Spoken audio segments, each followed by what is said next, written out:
మంగ్లీ కేసులో మరొక బ్లాస్టింగ్ ఆధారాలతో వస్తానంటున్నాడు అడ్వకేట్ సుబ్బు.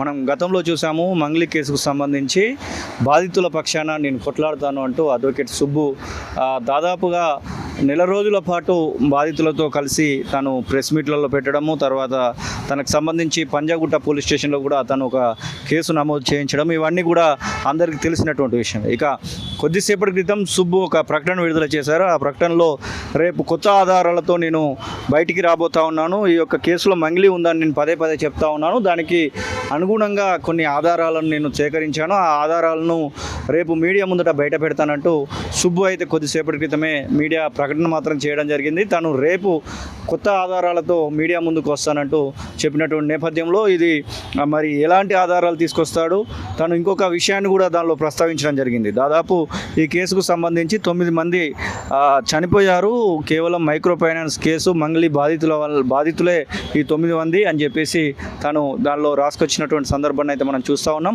మొత్తం మీద మంగ్లీకి సంబంధించినటువంటి ఒక కేసు మరొక మారు తెర మీదకి వస్తుందా అంటే అవుననేటువంటి సమాధానం అయితే కనబడతా ఉంది. మరి సుబ్బు రేపు ఏం చెప్తాడు ఏంటి అనేది ఒక ప్రశ్నగా మాత్రం మిగిలింది. ఖచ్చితంగా ఈ యొక్క మైక్రో ఫైనాన్స్ కేసులో మంగ్లీ ఉందనేటువంటి ఆధారాలను బయట పెడతానంటూ తనైతే ఒక ప్రకటన విడుదల చేసినటువంటి సందర్భం అయితే చూస్తూ ఉన్నాం. రేపు బషీర్బాగు ప్రెస్ క్లబ్లో లాయర్ సుబ్బు ప్రెస్ మీట్ అయితే పెట్టబోతున్నటువంటి సందర్భాన్ని అయితే మనం చూస్తూ ఉన్నాం. మరి ఎలాంటి ఆధారాలను మీడియా ముందట ఉంచుతాడు, ఎలాంటి విషయాలను తను చెప్పబోతా ఉన్నాడు అనేది కూడా ఒక ఆసక్తి రేకెత్తించినటువంటి విషయం అనేది చెప్పుకోవచ్చు.